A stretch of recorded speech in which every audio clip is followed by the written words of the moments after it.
never thought he would actually leave. For years I had watched my husband, Ethan, shuffle through life like a ghost in his own home. He was a quiet, passive man, always working, always providing, yet never demanding anything in return. He was the type of man who would rather endure mistreatment than raise his voice, and in a way I despised him for it. That night was no different.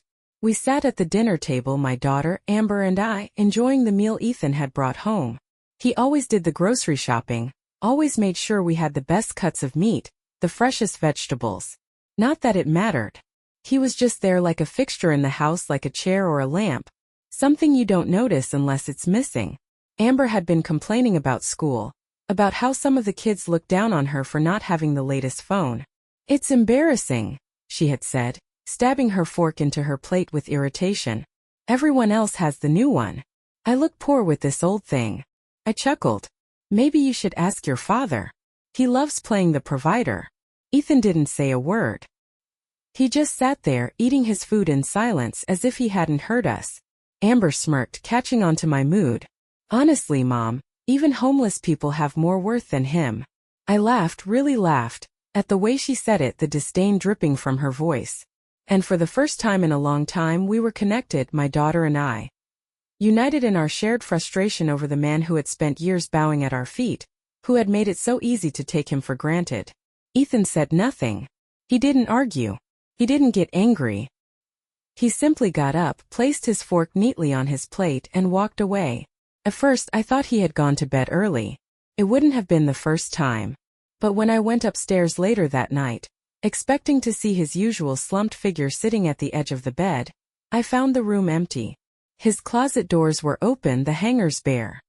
His work boots, always neatly lined up by the door, were gone. I checked the bathroom. Empty. The garage. His car was missing. Panic hadn't set in yet. It wouldn't, not for a while. Ethan wasn't the type to leave. He was the kind of man who took everything thrown at him and still showed up the next morning to cook breakfast. But he never came back. Not the next morning. Not the next week.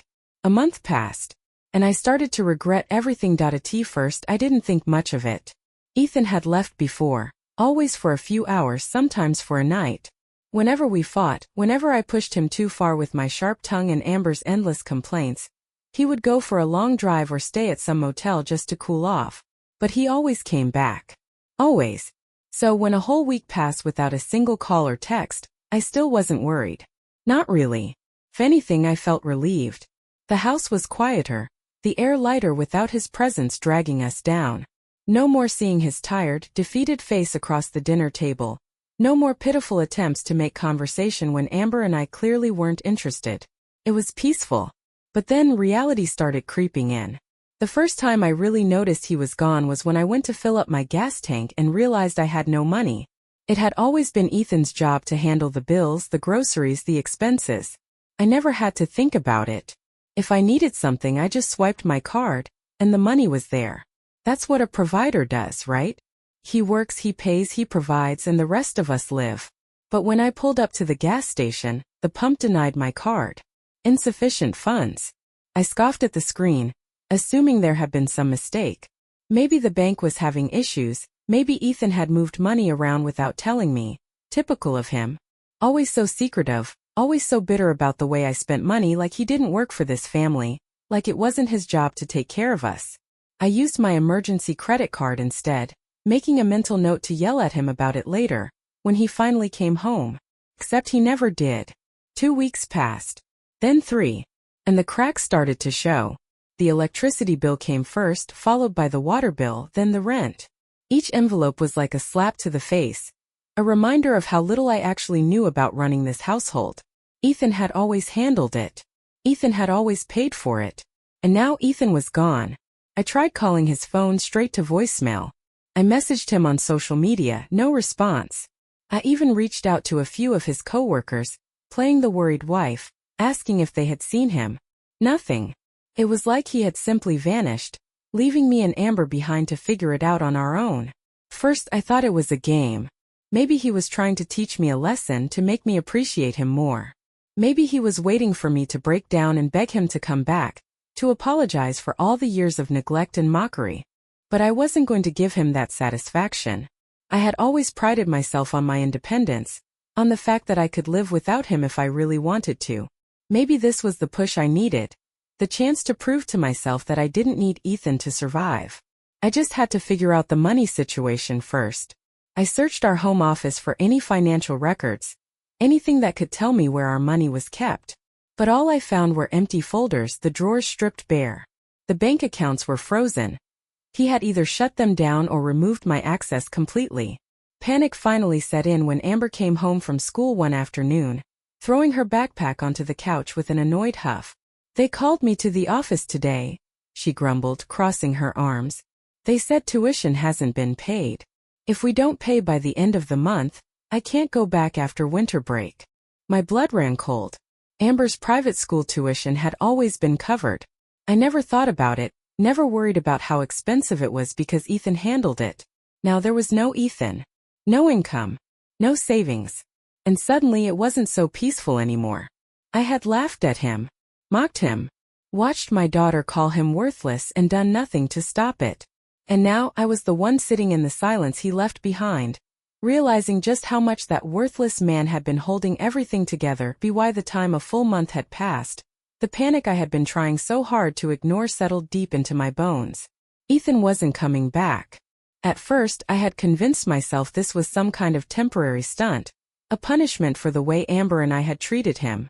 But as the bills piled up, as my messages remained unread, as our once comfortable home turned into a suffocating prison of unpaid utilities and dwindling groceries, I had to face the truth. He was gone, and he had taken everything with him. Amber had noticed the shift in me. She wasn't as quick with her usual snide remarks, no longer rolling her eyes whenever I complained about how irresponsible her father was for disappearing. Instead, she had grown quieter, more withdrawn.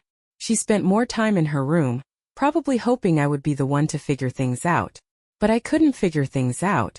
The mortgage was overdue. The car payment was overdue. Amber's tuition was overdue. The fridge was nearly empty, and the money I had left on my credit card was quickly disappearing. I had always relied on Ethan to manage everything. Sure, I had a job, but my salary as an assistant at a real estate firm barely covered our luxuries, let alone our necessities. I was never meant to worry about those things. Ethan was. That was his role. Only now there was no Ethan. And for the first time in my life I was truly, utterly lost. I started calling people, trying to figure out what to do next. First, I called my mother, hoping for sympathy, maybe even a little financial support. She sighed when she answered, already tired of me before I had even spoken. "What do you want, Melissa?" The irritation in her tone stung, but I pushed forward. I need some help," I admitted, swallowing my pride. "Ethan left. I don't know where he is. And well, I need money. Just for a little while. Just until I get things figured out." My mother let out a dry laugh. "Oh, so now you need him, huh? I seem to recall you calling him a pathetic excuse for a man the last time we spoke." My jaw clenched. That is what happened, Melissa," she cut in. "You treated that man like garbage, and now you want me to bail you out?" I inhaled sharply. "I'm still your daughter. And Ethan was my son-in-law for over 15 years, she shot back. "I may not have always liked him, but at least he stuck around. You don't appreciate people until they're gone, do you?" Tears burned in my eyes, but I refused to let them fall. "So you're not going to help me?" "No," she said bluntly. "Figure it out." She hung up before I could say another word. Desperation crept in quickly after that. I tried picking up extra shifts at work, but there weren't many available. Real estate was slow this time of year, and I wasn't exactly qualified for anything better. I considered asking Amber's school for an extension on tuition, but the way the secretary had looked at me when I explained our situation made my stomach churn with shame. "Oh, Mrs. Clark," she had said, voice dripping with forced sympathy. "Unfortunately, tuition deadlines are strict. If it isn't paid by next Friday, Amber won't be able to return next semester." I had forced a smile, pretending I had everything under control. "Of course. We'll get it taken care of." But the truth was I had nothing under control. And worst of all, I was starting to realize something truly horrifying. Ethan had planned this. This wasn't just some impulsive decision. He had been preparing for months.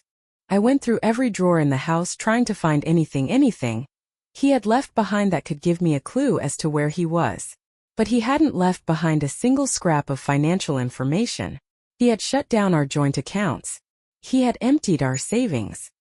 He had made sure that when he left I would have nothing. And I had never hated him more than I did in that moment. How dare he do this to me? How dare he leave me and Amber in this mess? I had mocked him, sure. I had laughed at him. I had ignored him. But did that really mean he had the right to walk away like this? To take away everything he had provided and leave us to suffer? That night I sat on the couch in the dark, staring at the empty space where Ethan used to sit. The house felt colder than ever, lonelier than ever. And for the first time in a long time, I felt something I hadn't expected. Regret. I woke up to the sound of Amber slamming the fridge shut. "Mom, there's no food," she shouted, her voice sharp with frustration. I groaned, rubbing my temples as I sat up from the couch. My back ached from falling asleep there again, exhaustion clinging to me like a second skin. "I know," I muttered, standing and stretching. Amber turned to me, arms crossed, her face twisted in irritation. "Then when are you getting groceries?" I sighed. "Soon." Amber scoffed. "You've been saying that for days." She wasn't wrong. The fridge was practically empty. Just a few eggs, some expired yogurt, and half a carton of milk that was probably bad by now. The pantry wasn't much better. Canned beans, stale cereal, and a few packets of instant noodles were all that remained. Ethan had always kept the kitchen stocked. He knew exactly what Amber liked, what I liked, what we needed before we even asked. And now, without him, I was realizing just how much I had taken that for granted. Amber's glare cut into me. "We can't keep eating noodles, Mom. I'm sick of them." I exhaled slowly, biting back my irritation. "I'll figure it out, okay?" She rolled her eyes. "Well, do it fast, because I'm not going to school hungry." She stomped off, slamming her bedroom door behind her. I closed my eyes, feeling a familiar mix of frustration and helplessness rise inside me. When did she become so ungrateful? Then again, who was I to talk? She had learned it from me. I checked my bank account again, hoping by some miracle money had appeared. It hadn't. $24.87. That was all I had left.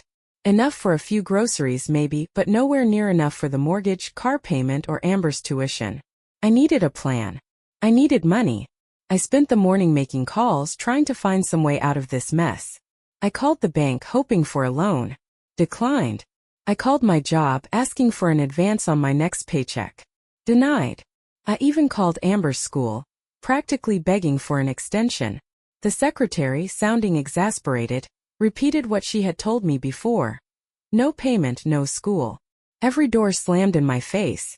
I sat at the kitchen table, staring blankly at the stack of unpaid bills. Ethan had trapped me.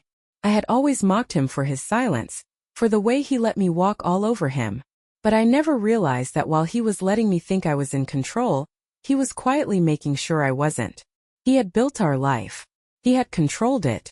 And now that he was gone, I had nothing. I picked up my phone, scrolling through my contacts until I reached his name. I hesitated.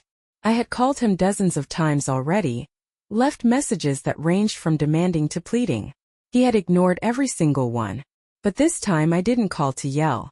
This time I called because I needed him. It rang. And rang.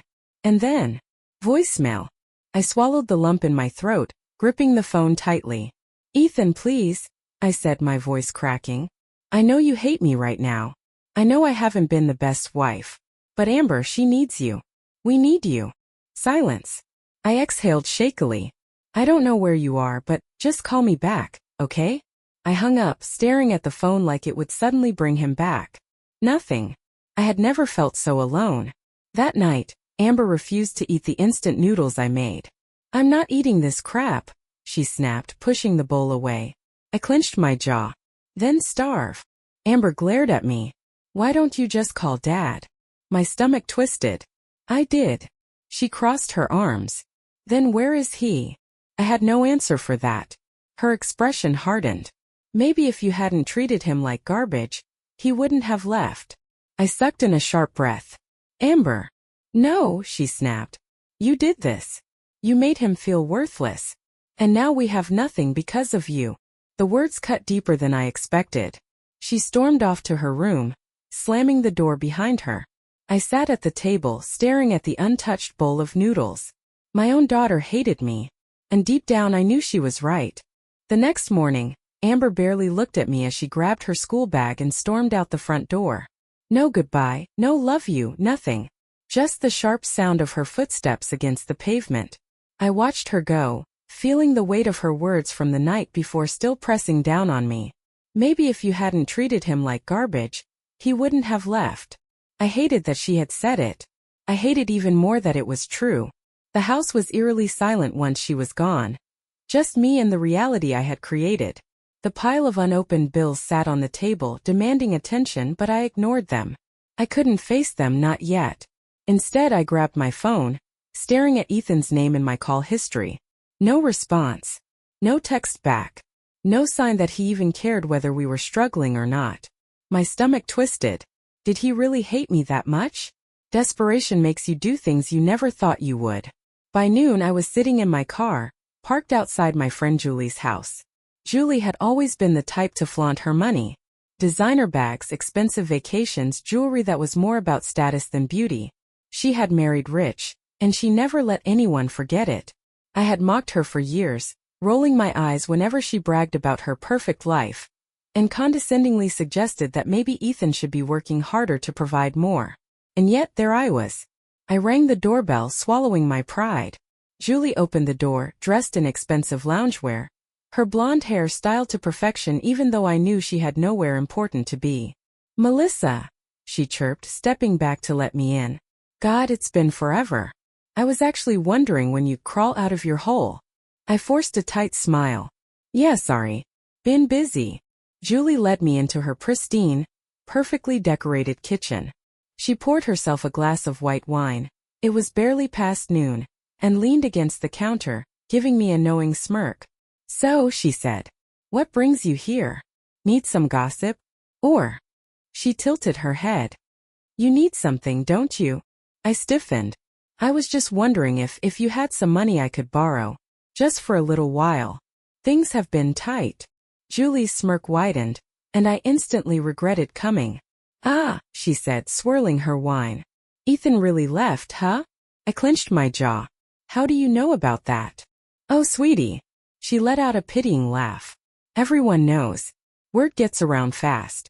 And honestly, I don't blame him." My stomach dropped. "Excuse me." Julie arched a perfectly shaped brow. "Melissa, come on. You treated that man like a damn ATM machine for years. You insulted him, disrespected him, let your daughter walk all over him. I mean, really, did you think he was just going to sit there and take it forever?" I hated her in that moment. Hated the way she smirked, the way she enjoyed this. "So is that a no?" I snapped, crossing my arms. Julie sighed, taking a slow sip of her wine before setting the glass down. "Melissa," she said, her tone dripping with fake sympathy. "Why would I lend you money? You spent years acting like you were better than everyone. You laughed at me for marrying rich and now? You're begging." My face burned. I stood abruptly, my chair scraping against the marble floor. "Forget it," I muttered, grabbing my bag. Julie didn't stop me. As I reached the door, her voice rang out, light and casual. "Oh, by the way," she said, "you might want to check the grocery store parking lot around 9 tonight. I hear Ethan's been spotted there." I froze. Slowly I turned. "What?" Julie shrugged. "Just something I heard. You know, gossip and all. Thought you might be interested." I didn't say another word. I just left, my heart pounding. Was it true? Was Ethan still in town? And if he was, why hadn't he come back? By 8:45 that night, I was sitting in my car outside the grocery store, hands clenched tightly around the steering wheel. I felt stupid. He's not going to be here. Julie was probably just messing with me. But then, through the windshield, I saw him. Ethan. Only it wasn't the Ethan I remembered. He was thinner, his clothes slightly wrinkled, his once neatly trimmed beard now unkempt. He was walking toward the grocery store, a plastic bag in his hand, head down like he was trying not to be noticed. I barely recognized him. I swallowed hard, my heart racing as I got out of the car and stormed toward him. He looked up at the sound of my footsteps, his tired blue eyes meeting mine. For a moment we just stood there, staring at each other. And then I said the only thing I could think of. "What the hell happened to you?" Ethan didn't answer right away. He just stood there staring at me, his face unreadable. The bright grocery store lights cast sharp shadows over his features, making the tiredness in his eyes even more pronounced.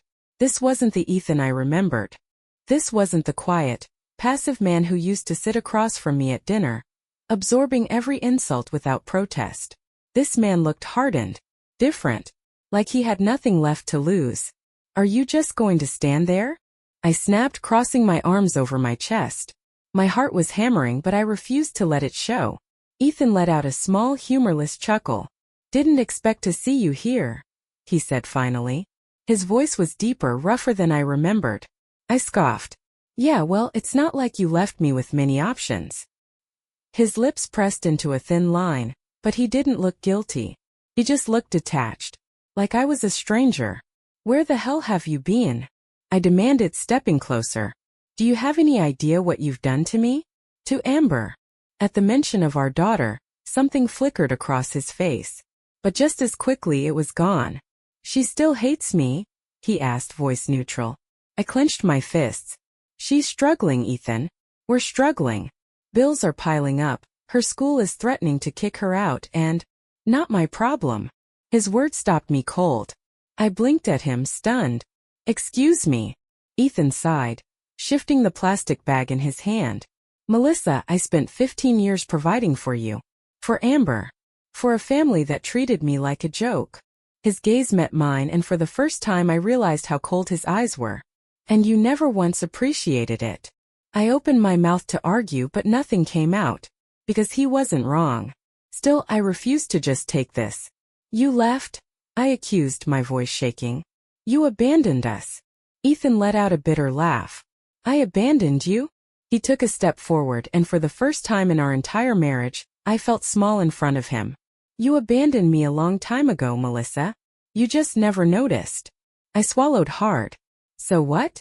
You just walked away? Like we never mattered." His jaw tightened. "You made it clear that I didn't matter. So I finally believed you."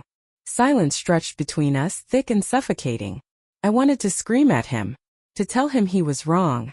That I had loved him, that he had always mattered. But the truth was I had spent years treating him like he didn't. And now he was finally treating me the same way. I inhaled sharply, forcing myself to stay calm. "Fine. You made your point. But what about Amber? She's your daughter, Ethan. You owe her." Ethan's expression hardened. "No, I don't." My breath hitched. "What?" He shook his head. "Amber isn't a child anymore. She's a teenager who made her own choices. She called me worthless. She laughed at me right alongside you. And now that the money's gone, you suddenly want me back." He scoffed. "That's not love, Melissa. That's convenience." My face burned. "That's not fair." "Isn't it?" he interrupted. "If I had come back with a full bank account, would you have apologized? Or would you have gone right back to treating me like nothing?" I hated that I didn't have an answer. Because deep down I knew the truth. I would have gone back to the way things were. Because I had never thought Ethan would actually leave. And now, standing here in front of him, I realized something terrifying. He wasn't coming back. Ever. I watched as Ethan shifted his bag again, clearly ready to walk away. I panicked. "You can't just disappear, Ethan," I blurted out. "You can't just leave us like this." His eyes met mine. "Watch me." And then he turned and walked away. I stood there, frozen, watching his retreating figure as he disappeared into the night. I had thought this would be the moment where he broke. Where he finally caved and came back home. But he didn't. For the first time, Ethan had chosen himself. And I was the one left behind. Ethan didn't look back. I stood there watching him disappear down the street, my chest heaving with anger, frustration, and something else. Something I wasn't ready to name yet. This wasn't how it was supposed to go. He was supposed to see me struggling and feel guilty. He was supposed to realize how much we needed him and come crawling back, apologizing for abandoning his family. But instead he walked away. Like I was nothing. Like we were nothing. And for the first time I realized I had never really known Ethan at all. The drive home was a blur. My fingers clenched the steering wheel so tightly my knuckles ached. My mind racing with thoughts I couldn't control. I wanted to hate him. I wanted to scream about how selfish he was, about how he had left us to suffer while he what? Because from what I saw, Ethan wasn't exactly thriving. His clothes were worn, his face thinner, his eyes darker. He looked tired, beaten down, but he still looked free. And that infuriated me, because here I was trapped in the mess he left behind, while he had walked away without a single regret. By the time I pulled into the driveway, my hands were shaking. I took a deep breath, trying to steady myself, and stepped inside. Amber was on the couch, scrolling through her phone. She barely glanced at me as I shut the door behind me. "Where were you?" she asked, her tone uninterested. I hesitated for half a second too long. Her eyes flicked up to mine, narrowing. "You found him, didn't you?" I stiffened. Amber had always been sharp, too sharp for her own good sometimes. She could read me like a book, just like she had always been able to read Ethan. I swallowed hard. You did find him," she said, sitting up. "Where is he?" I bit my lip. "He's around." Amber scoffed. "Around? What does that mean?" "It means," I snapped, "that he's not coming back." Amber's expression faltered for the briefest moment, something unreadable flashing across her face. Then she rolled her eyes. "Of course he isn't. Why would he? He doesn't care about us." Something in my chest twisted painfully. I had expected her to be angry. I had expected her to demand answers. But I hadn't expected this. The bitterness. The resentment. Like she had already decided Ethan was just as worthless as she used to call him. I should have corrected her. I should have told her that it wasn't that simple, that Ethan had cared, that he had spent years sacrificing for us, that we had pushed him away until he had no choice but to leave. But I didn't, because admitting that would mean admitting I had been wrong. And I wasn't ready to do that. Not yet. That night I lay in bed staring at the ceiling, my mind racing. I had always thought I had the upper hand. For years I had controlled everything: what Ethan did, how he spent his time, how much of himself he was allowed to have outside of us. I had always assumed he needed me, that no matter how much I belittled him, no matter how much I made him feel small, he would always stay. Because I was the wife. I was the one who mattered. And now here I was, broke, alone, and lying in the same bed we had once shared, realizing too late that Ethan had never needed me. I had needed him. I turned onto my side, pressing my face into the pillow. I felt like I was suffocating in my own regret. For the first time in my life I had no control. And I had no one to blame but myself. The next few days passed in a haze of frustration, fear, and something else. Something I still wasn't ready to call regret. Amber barely spoke to me unless she needed something. She was angry, but not in the way I had expected. It wasn't a screaming, emotional outburst kind of anger. No, her anger was colder than that. Detached. She didn't ask about Ethan again, which made it clear. She had already decided he wasn't worth caring about.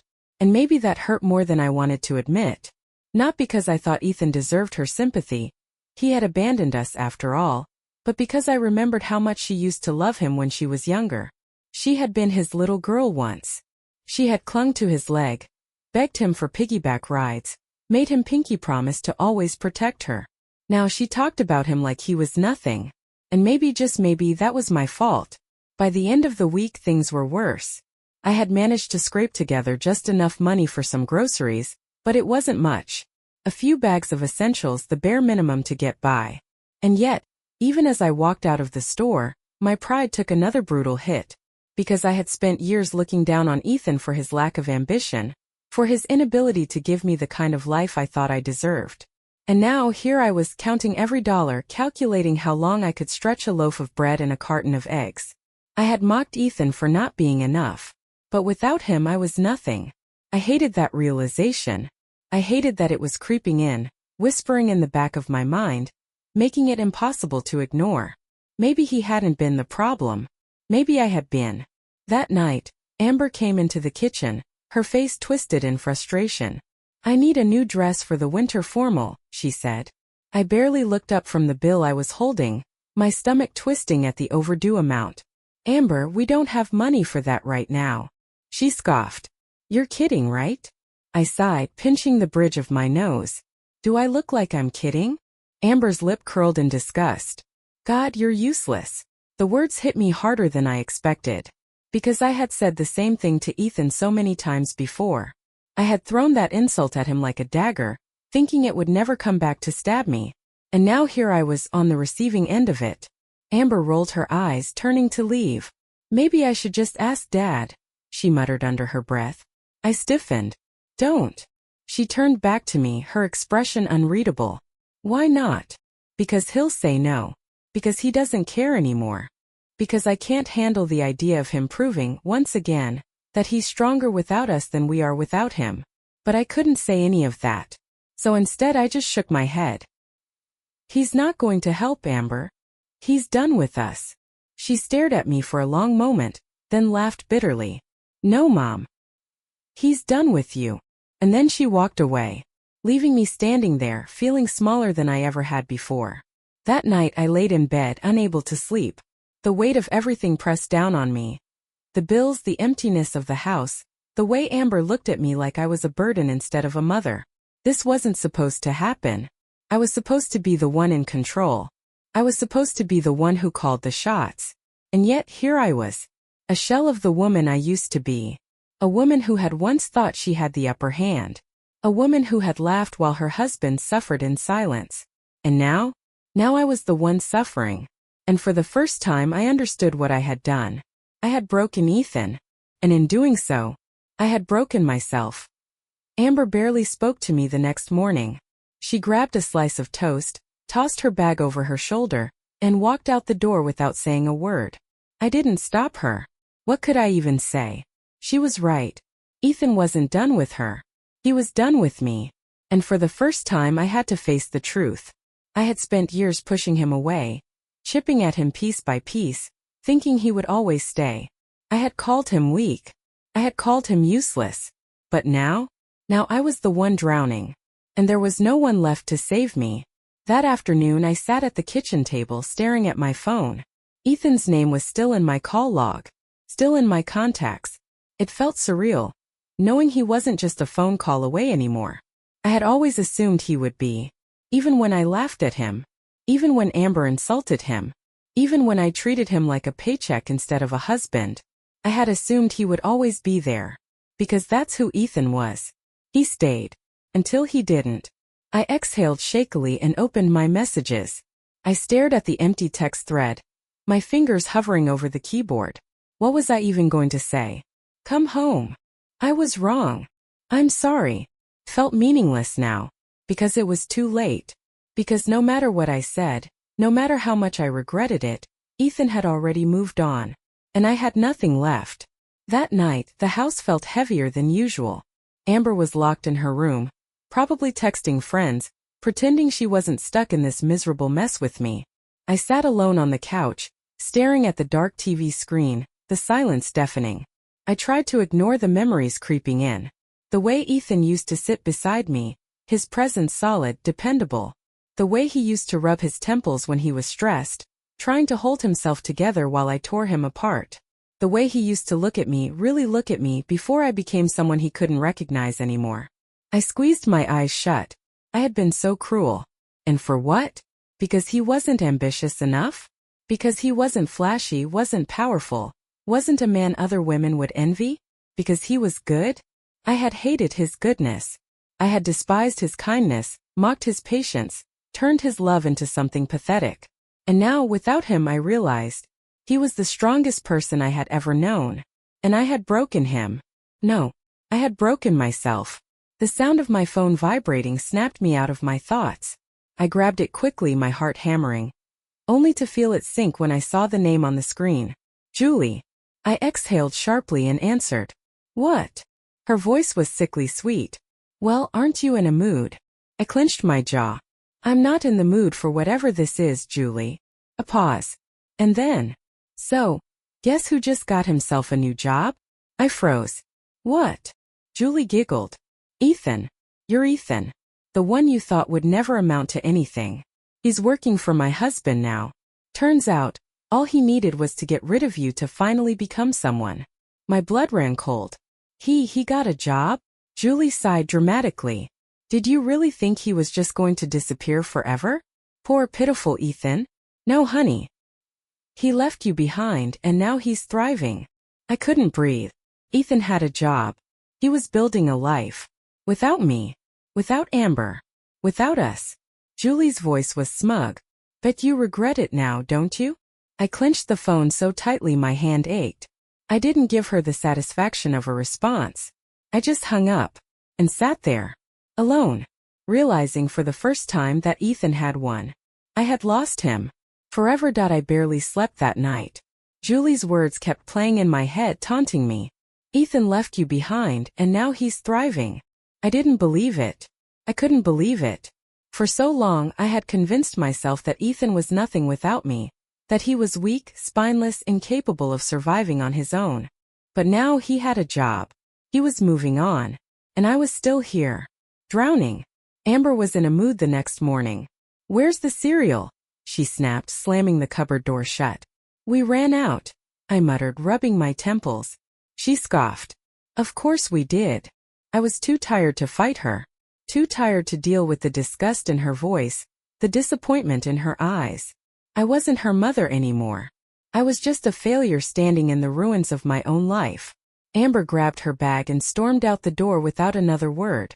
I didn't try to stop her, because what was there left to say? By noon, I had finally gathered the courage to look up Ethan's new job. It didn't take long to find him. Julie's husband ran a well-known construction company, and apparently, Ethan was one of their new project managers.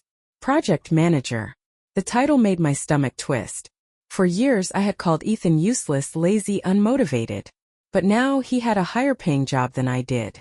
He was making something of himself. And I had been wrong about him. The realization left me breathless. He hadn't been the failure. I had. I didn't even realize I was driving until I pulled into the parking lot of his new office. My hands were shaking. My heart was pounding. I shouldn't be here. But I needed to see him. I needed to know. I stepped out of the car and waited. And then, after what felt like an eternity, I saw him. Ethan. Walking out of the building, dressed in a clean button-down shirt, his beard trimmed, his posture confident. He looked good. Better than I had ever seen him. And standing next to him, a woman.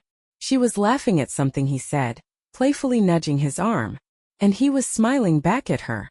My breath hitched. No. He had moved on. Already? I felt like I had been punched in the gut. I watched as he said goodbye to her, then walked to his truck, completely oblivious to my presence. And in that moment I realized, he was happy. Without me. Without Amber. Without the family he had spent years breaking himself for. I had spent so long believing I could treat him however I wanted, that he would always be there, waiting for me to finally appreciate him. But he wasn't waiting anymore. I had broken him. And in the end, I had been the one left behind. Alone. Forever.